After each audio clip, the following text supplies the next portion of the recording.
Well, hello, everyone. I'm excited to get started today.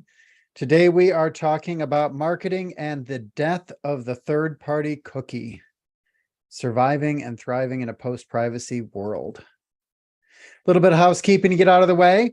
If you do have questions as we're presenting here, please do toss them in the chat while you remember them, because we will, if we don't cover them live, we'll definitely cover them at the end, and questions are definitely appreciated. A copy of these slides will be emailed to you, so you don't need to worry about taking screen captures. We will make sure to get them to you. If you are joining us from the live stream, there will be a QR code at the end where you can request a copy of those slides. A little bit about me. My name is Steve Robinson. I'm the founder and CEO here at Brilliant Metrics.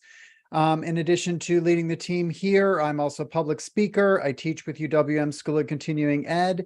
And I'm married with 3 beautiful children who have a tendency to interrupt me. So if they do pop in and make an unannounced appearance, just roll with it. A little bit about Brilliant Metrics. We are a B2B digital first marketing agency. What makes us different is that our clients come to us when they want to not only execute, marketing, but also get to that next level in the marketing that they're running, move up what we call the marketing maturity model to that next level and continuously improve. And I think that's what sets us apart. At least that's what our clients tell us.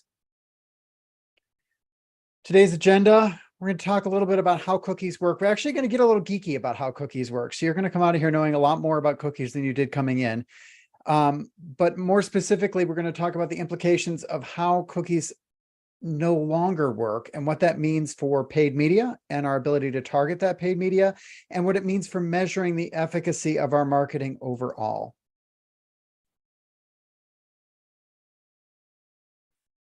So when we talk about cookies, we're not talking about those yummy, tasty, crispy things that come out of the oven. We're talking about literally a small bit of text. But it's a small bit of text that a website can store in your browser's memory and then retrieve at a later date or time. Sometimes that later date or time is the next page that you click to. Sometimes that later date and time could be weeks or even months later. But all it is it's a small bit of text, which in and of itself is actually harmless. So you hear people talking about cookies as if they are these bad things, when in reality, they are a very important part of how the internet works. It's what allows a website to remember who you are from page to page, so you don't have to log in to see every single page of a website that you have to log into. Within cookies, there are actually 2 different kinds. So first-party cookies, an example of this would be if I am on NewYorkTimes.com, and again, I log in, so I get access to all of their news articles, right? It's a cookie that allows NewYorkTimes.com or NYT.com to remember who I am from page to page and not force me to log in every single time. That cookie contains a unique user identifier that they can look up to see if I paid my subscription.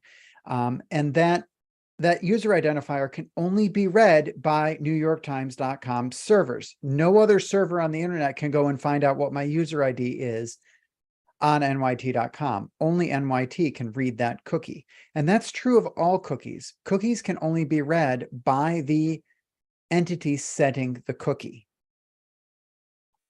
A third-party cookie, on the other hand, would be if I'm on NewYorkTimes.com and a script that is loaded, we're saying jokingly here, evil.ads.co, right?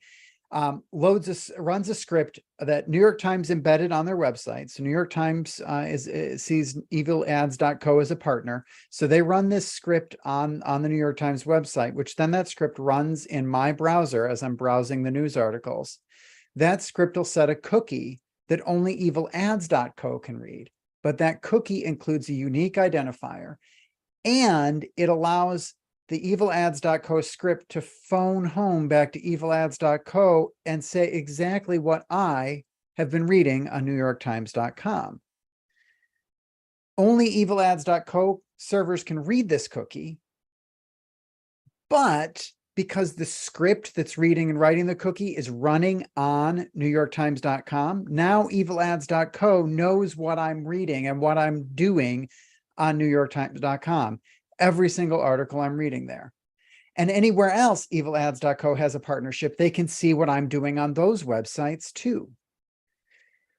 So third-party cookies are set and read by a third party to the company or the website that you're on at the time. And that's the type of cookie that has people up in arms.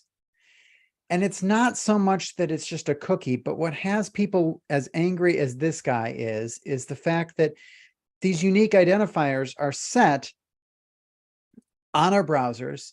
And then as we're going around the internet, every single website that partners with any data broker or any advertising company can then track us from website to website to website to see what it is we're reading and what we're doing. And privacy advocates say that that's not okay because as consumers, we're not giving permission for that tracking from website to website. We have a relationship with the company whose website we're on. We don't have a relationship with evil-ads.co. And that's where the problem lies. So what does this look like? Well, let's just say that I am into motorcycles, right? So I am on a publication where I am reading about the latest Harley-Davidson electric live wire bike, right? And I'm really into this article. The third-party data company sets a cookie on my browser, and they've never seen me before. So they assign a new identifier in that cookie. It's just a long string of letters and numbers that is unique to me that are sitting in that cookie. And they report back to their servers that that cookie, that identifier was reading an article about motorcycles. So then I click a link and I move over to a different publication to read more about, Harley Davidson. And third-party data company also has a partnership with that company. And so it sends a note back to the third-party data company that same identifier was spotted again, this time on this website, reading another article about motorcycles. So then I follow another link and go to a third publication that also has a relationship with this data provider. And again, they send that phone home back saying that I'm looking at yet another article about newspapers. So then I come over and I'm just reading an article on slate.com. It has nothing to do with motorcycles. And what do I see? I see a motorcycle ad because somebody paid to target individuals interested in motorcycles. And since this third-party data provider had a partnership either with each of these three publications, or even more sneakily, potentially, they have a relationship with the advertising partner of any of these three publications. They know that they don't know who I am. They don't know I'm Steve Robinson, but they know that I have a unique identifier on my computer that says that I'm really into motorcycles. And they're able to then tell the demand side provider that's bidding on these requests that, yeah, we don't know who this guy is, but he's really into motorcycles. So if you're going after that audience, you should definitely buy this ad. That's basically how third-party cookies worked in the case of some browsers to track people across the internet. But then us as marketers give us the ability to target very niche, very specific audiences based on their browsing history. What happened? Well, somebody saw an opportunity. If you think about it, Android and Chrome are owned by Google. They have no interest in changing the status quo and how things work. Microsoft has a significant ads business as well. They are very hesitant about changing the status quo. But Apple doesn't sell advertising. They have no skin in this game, and they had an opportunity to make one of their core values privacy and really have a unique selling position in the marketplace by becoming a digital privacy advocate for their users. And so consumers are thanking Apple for finally plugging the hole in this, as their browsers do not accept these third-party cookies.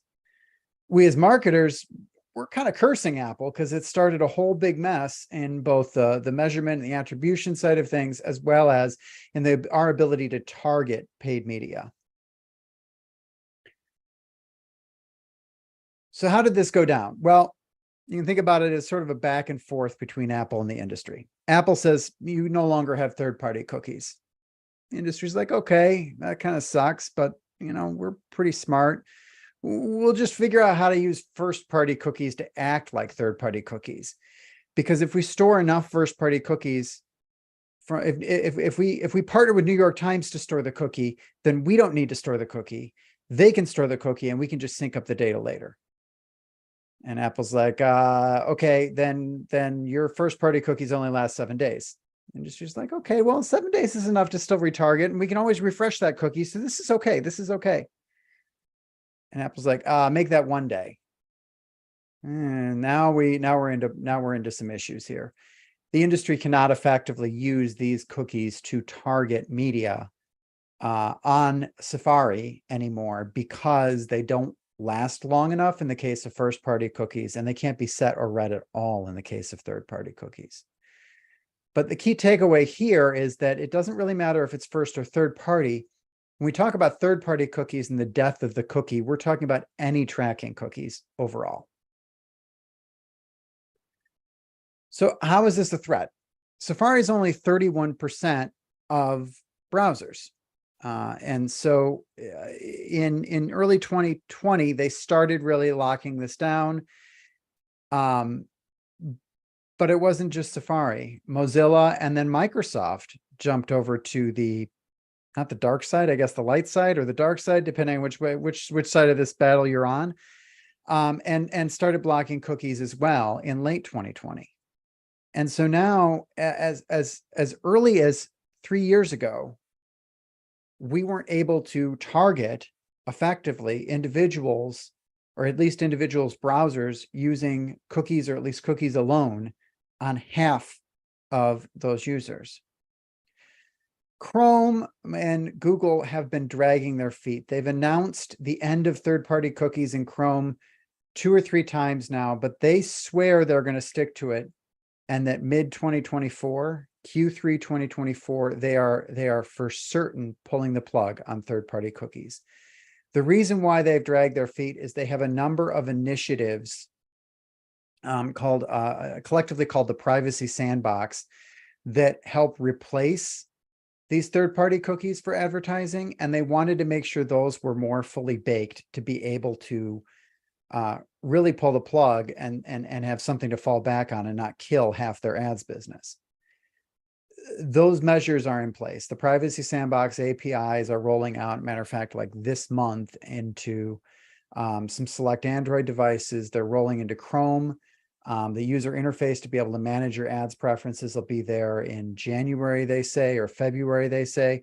So we'll have the controls and the mechanisms to replace a lot of this cookie technology with inferior technology, but with something in time for Google to keep its word this time. And third-party cookies are going to go away by mid-2024. So what's the impact of that? Well, it's twofold. One, we have an impact on targeting, and two, we have an impact on analytics or measurement. Let's dig into the ad targeting impact first. As you think about ad targeting, it is a slow, painful death for how we've been targeting ads on the internet so far.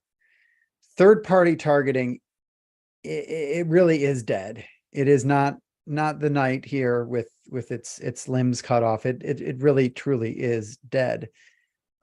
Second-party targeting, which we don't talk about as often, is, I would say, just minorly injured. And this is where the Google Privacy Sandbox solutions will really benefit targeting media to Google users using Google data, which is what second party is, not targeting advertising to Google users using some third party's data.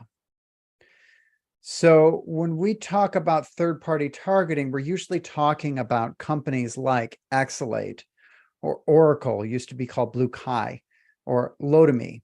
These vendors are the ones that are buying that data from ads being served across the internet and setting those third-party cookies to track people's activity across the internet and turning that around into highly targeted audiences, allowing us as marketers to target them. Their ability to do that dies with the third-party cookie. Can they still sell us something? Yes, but what they're selling us is what's called a probabilistic model. They're taking a combination of signals, including IP address and some browser characteristics, and they're guessing that this person is who they think they are. And based on that guess, they'll say, yes, you should serve an ad to them. So you'll still be able to buy these third-party audiences post mid-2024. They're just not going to work very well because they're going to be based on a bunch of probabilistic measures that at best will get us maybe 50 or 60% of the way to where an actual cookie identifier would get us.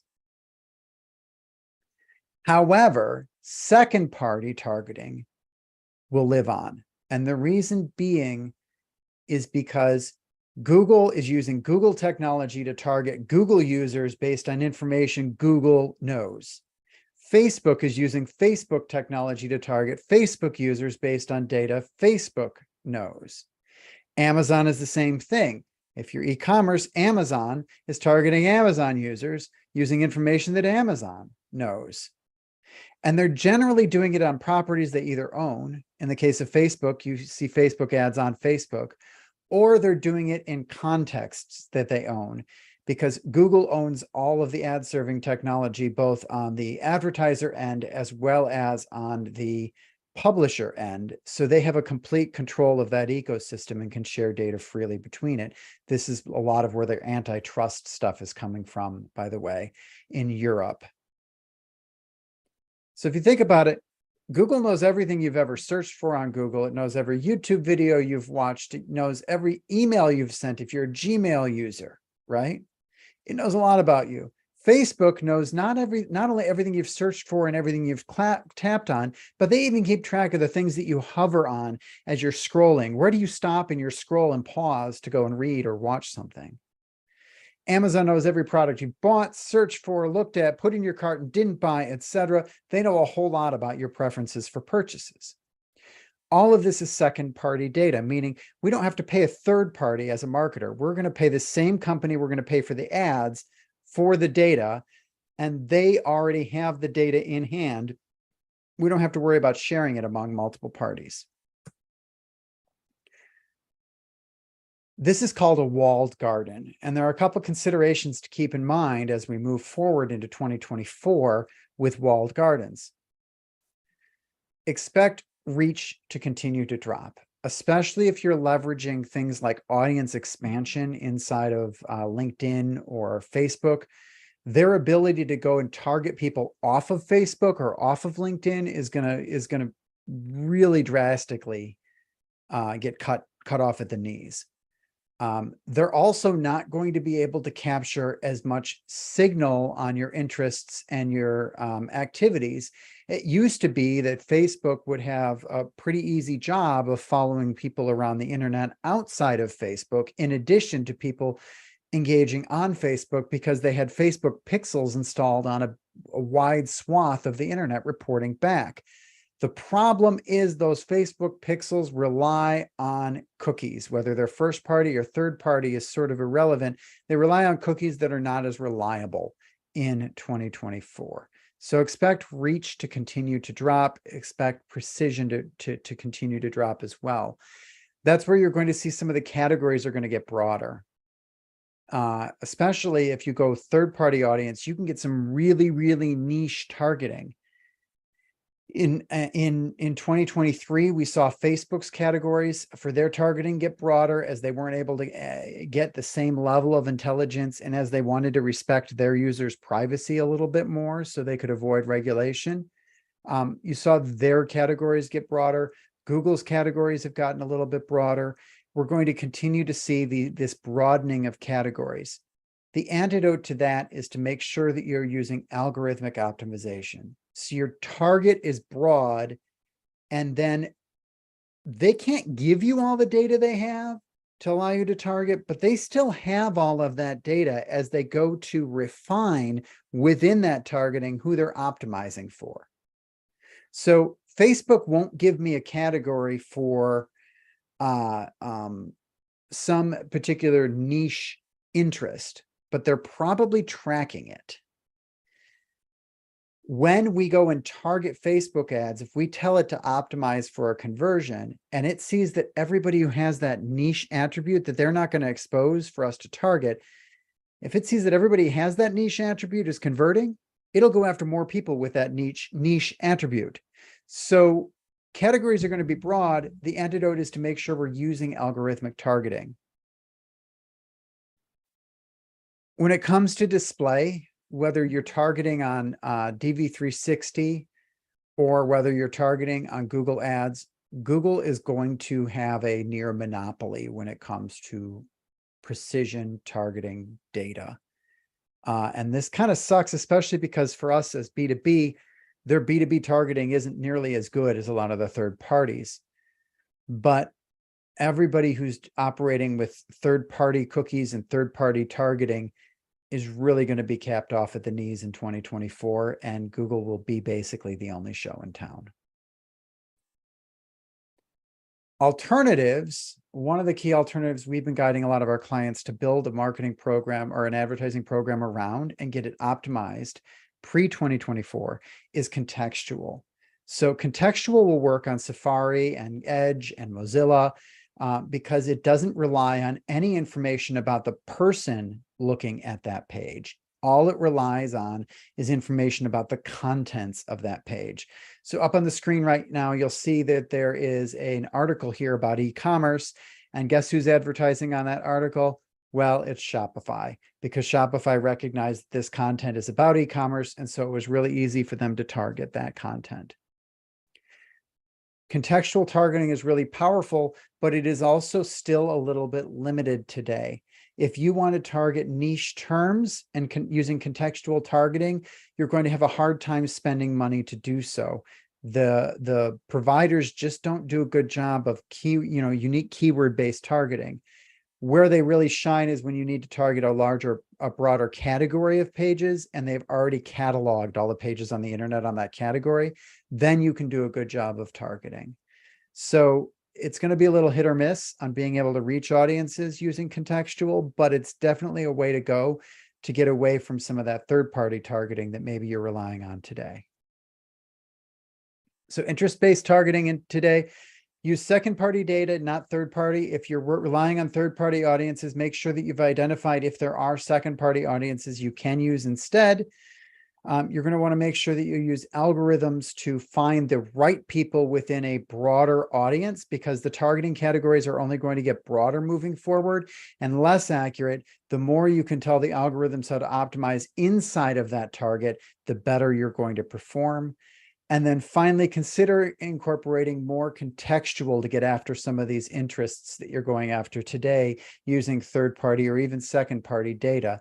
Contextual will survive, and I predict that there will be more and more innovation in contextual advertising in the next 2 years as these providers play a little catch up on a targeting tactic that really wasn't as sexy for the last few years as it is today, with a renewed interest in privacy. The other advantage of contextual is it doesn't matter whether that person is completely off the grid privacy wise and they've got every single privacy blocker loaded into their browser. You're targeting that content, so you can still serve ads in many cases to those individuals, provided the ad blocker isn't blocking the rendering of the ad itself.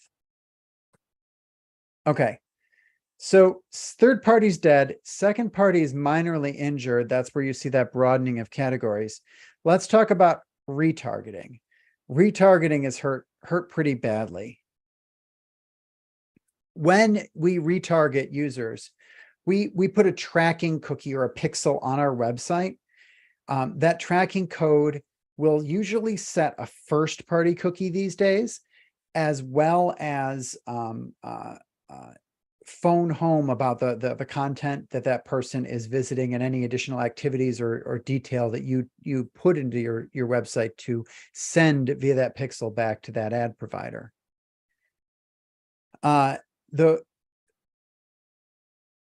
The visitor's browser will notify the ad networks for anytime they're visiting a website that is serving ads by that provider, right? Or if they're browsing Facebook, it will recognize that it's that same user. This allows the ad networks to spot that visitor on those other sites, or at least it did. And this is the point where things are now broken, because without third-party cookies, we can't set a cookie on our websites that can be read on slate.com or cnn.com or foxnews.com or whatever your flavor of ad-laden website is. The cookies that are set on our website can't be read there anymore. And that basically kills retargeting as it works today.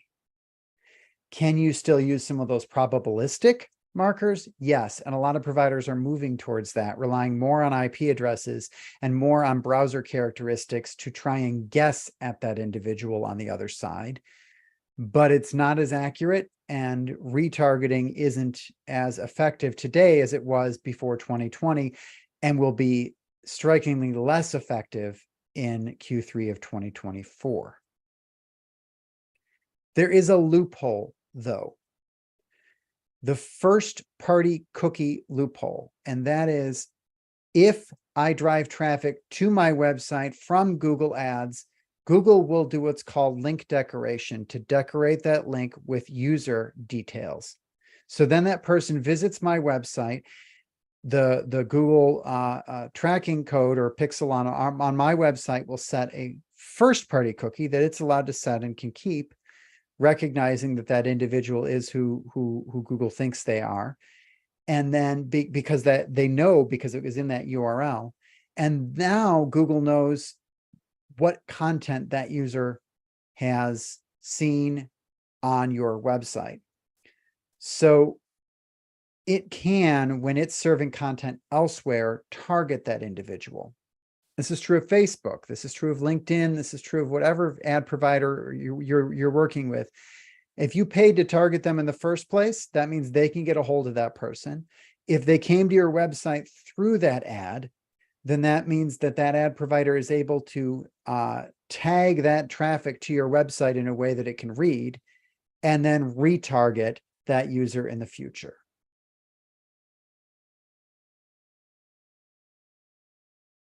This comes to another little bit of education where we need to talk a little bit more about cookies. Remember, I said there were two types of cookies, they're first party and third party. There's also two ways to set a cookie.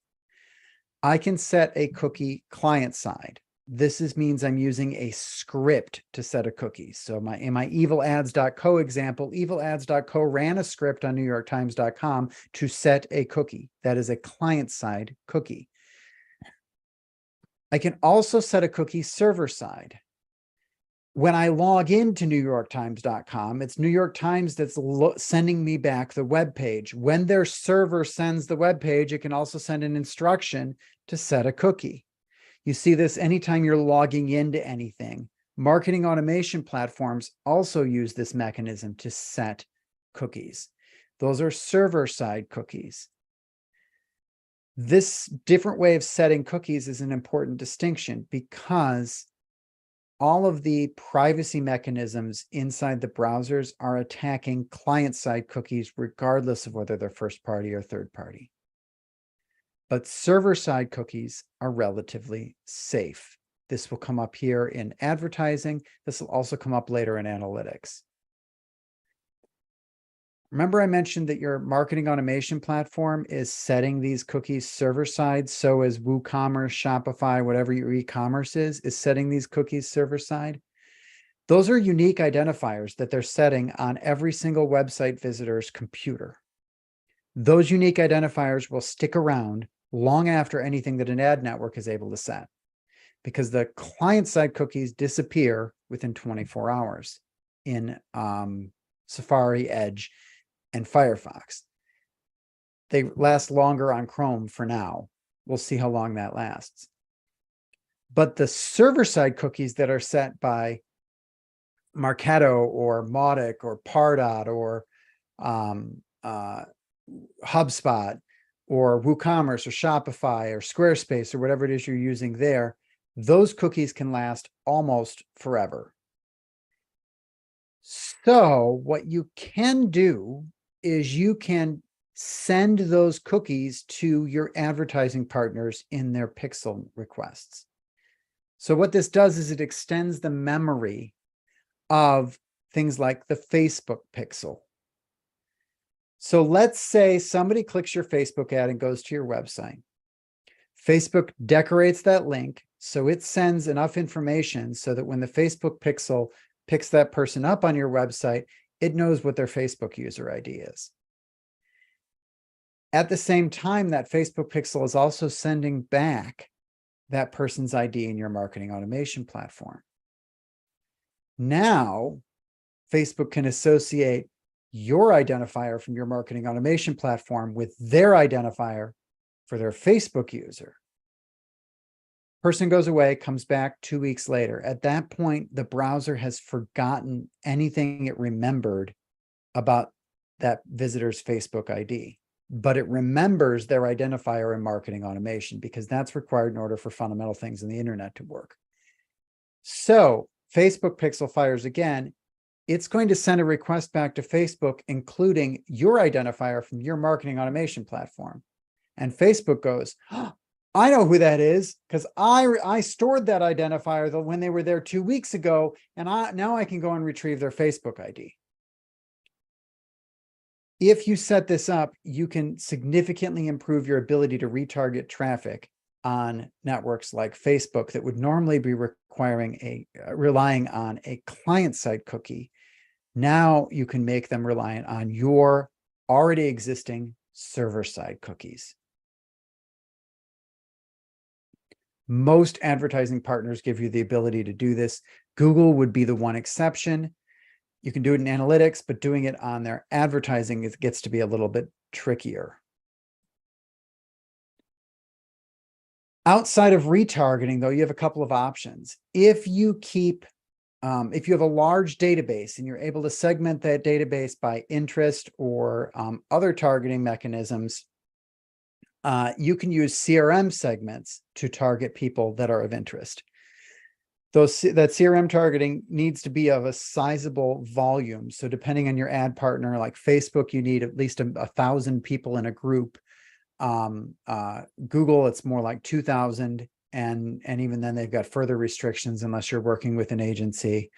Other providers, you can get that around 200-300, but you need to have a sizable group before you can target them with CRM. But if you are able to put together sizable enough groups of interested parties using CRM lists, usually by taking a look in your marketing automation about who's been engaging with what content, you can use that in lieu of retargeting. You can do the same thing with IPs. So for a number of our clients, we're doing more and more IP targeting, being able to take the IP information out of the marketing automation platform and match that up against either what we know from a segmentation standpoint, which market segment they're in, what persona this person is, et cetera, or from an interest standpoint, where are they in the buyer's journey? What content are they looking at? And we're able to build groups of IP addresses to then go target. Now, this is a double-edged sword. On the one hand, you're going to target more people at that physical location than were actually on your website and interested in your product or service. That could be construed as waste. On the other hand, you're probably hitting, in a B2B context, you're hitting other people in the four walls of that business that could be influencing your sale. So you've just expanded your targeting. And I would add IP targeting of display media is dirt cheap. So it comes out kind of in the wash where you have some waste of targeting people that have nothing to do with your sale and hitting the people that you otherwise wouldn't necessarily be able to hit just through traditional retargeting, because that's retargeting a browser. Now you're retargeting an entire building. Are you going to retarget people's spouses and children? Yes, because sometimes they're going to do that browsing from home, but you're also going to be hitting that person at home, possibly on other devices. So the shift in targeting ends up being a sort of a net neutral in most cases. and can actually be a benefit if you need to hit other stakeholders in a purchase. So retargeting in 2023, a couple key things to remember. One, leverage the loophole that you can do some retargeting if you stay inside the same walled garden. If I target my initial advertising on Facebook, I can retarget on Facebook. If I don't do any initial advertising on Facebook, my retargeting on Facebook is not going to work very well because there's no links to decorate to identify that person as they're coming back to my website. Two, send an additional identifier. Meta, this is easy to do. Other providers, you can do it. You just have to go and dig into the documentation. But this additional identifier extends the memory of the pixels that you have installed on your website to make retargeting continue to work in a post third-party world, or I mean, a post client-side cookie world. And finally, use segmented CRM and IP to replace some of the retargeting that you're doing today. This will help hedge against the continued degradation of retargeting as we move forward into 2024. And you want to start getting this stuff set up today so you can tune it and get it working for you today. If you wait until mid-2024 to try and get all this stuff implemented, you'll be behind the 8 ball because you'll be just like you were when you first started implementing some of these targeting techniques, trying to experiment your way into something that works. And you don't want to be doing that under duress. You want to be doing that now while you can play with small budgets, get stuff working so you have that place to shift your budgets over to in 2024. That's all I've got on advertising. I haven't seen any questions in the chat. Please make sure that you are posting your questions into the chat so that we can make sure that we address those at the end. So if anything I didn't cover advertising wise that you think I should have covered, ask the question now. I will hit it up at the end here. Let's talk about tracking and analytics. So we talked about the two ways that you can set cookies on a computer. You can do it client side using a script. Those cookies don't stick very well. They have a very short lifespan. They aren't easily remembered. And you can do it server side when the server goes to load a web page. In addition to that web page, it'll send back some cookies to set. Google Analytics uses the script method for setting the cookies. That means that Google Analytics memory got cut really short in 2020 on all of those Safari, Edge, and Mozilla browsers. Now, GA4 sort of has you covered, though. If you remember, part of the announcements around Google Analytics 4 was that they had this artificial intelligence and these mechanisms for being able to track people safely in a post-privacy world. That's mostly true. They're still not going to be as good at it, and they're going to make up information to fill in the gaps in order to make the data make more sense. So inside of your Google Analytics 4 configuration, there's a place called reporting identity. This is where you can see the mechanisms that are being used in order to be able to track visitors on your website and keep Joe and Mary as they come and go from your site. The modeling is where they're talking about the artificial intelligence. You can game this or fix this for yourself a little bit, though. Remember, we talked about passing in a unique user identifier into Facebook. You can do the same thing with Google Analytics. There is a way to pass a user ID parameter, and that can be the identifier from your marketing automation platform. For Brilliant Metrics Maudit clients, we are currently experimenting with this and making sure that it's working correctly before we roll it out to all clients, and expect to see this enhancement here shortly. Another key thing when we talk about, cookie apocalypse here and tracking is tracking conversions. If you remember Facebook, if you advertise on Facebook, you saw that there were notifications about the special things you had to do for iOS on Facebook. That was because of some of the privacy controls that were put in place around cookies. Also, link decoration. Apple really cracked down on that as well. A lot of that Facebook has kind of kind of rolled back. They found some enough workarounds that they don't have to have you jump through as many hoops to be able to target people on iOS. But still, Facebook's memory for somebody having visited your website is still short and imperfect. And your ability to measure conversions for your ads is limited. There's nothing saying after somebody hits that first page that conversion will be captured anymore. What this means is that you really want to leverage Google Analytics as your primary source of truth for measuring conversions, because it's going to be able to do it consistently in the same way across different advertising partners, and it will be able to tell you who converted and who didn't. Now, as we'll find out next month, and I'll tease our next webinar, not everybody visiting your website from these advertising partners is a real person, but your conversions are generally real conversions. One alternative is server-side analytics and server-side tag manager. In a normal setup, you have your website, and then you have Google Tag Manager. Your website calls Google Tag Manager. Google Tag Manager inserts a bunch of scripts back into your website, and the browser goes and sends information off to Facebook and off to Google Analytics.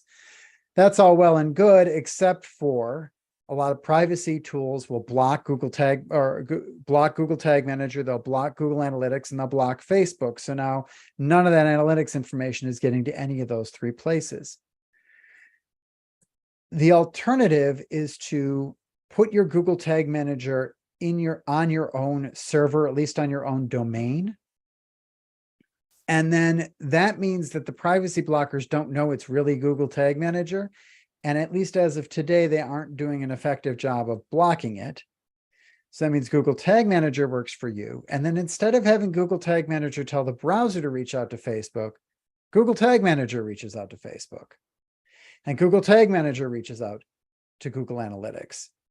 And in doing this, you get around a lot of the issues of third-party cookies, because everything is a first-party cookie. Everything is on your domain, because Google Tag Manager is on your domain, your website's on your domain. So everything that browser is seeing is on your domain. And you're able to store cookies and move information around a lot more easily on your own domain. The downside is this is a lot of work to set up. So analytics in 2023, you're going to want to send a first-party identifier to Google Analytics for, especially sometime between now and the end of the year. Figure out how to get that user ID populated so that GA4 can track really know that this is the same user coming back, and not have to use some modeling or some probabilistic measures to go in and say Joe is Joe and Mary is Mary when they come back. You don't really want to rely on ad platform conversion tracking. It is reliant on client-side cookies. It is reliant on link decoration, both of which are under attack. If you can focus on using Google Analytics as or another analytics platform of your choice as your source of truth for conversion data. And then finally, consider implementing a server-side tag manager. It is not going to be cheap or easy to get set up, but you will be ahead of your peers as far as being able to both retarget and track your visitors' activity consistently, despite a lot of these privacy controls going into play. And with that, I will open the floor to questions. It looks like Mike here has asked a question.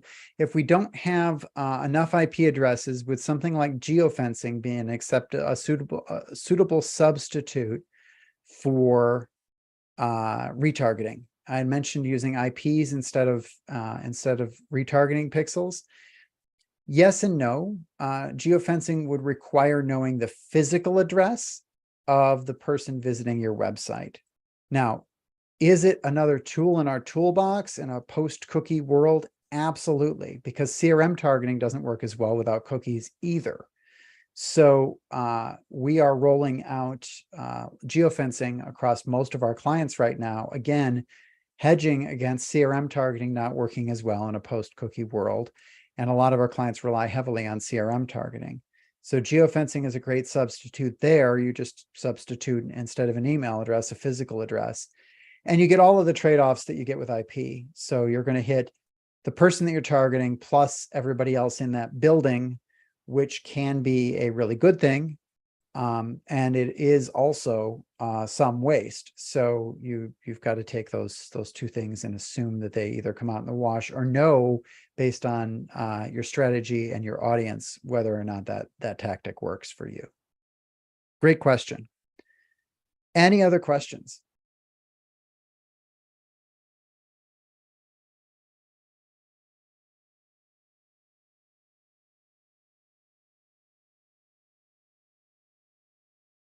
Great. Well, I want to thank everybody for their time today. I really appreciate you coming. I hope you got value out of this presentation. And if you have any questions, don't hesitate to reach out to us. We'd be happy to address those. And I look forward to seeing you next month, where we talk about how bots ruin everything.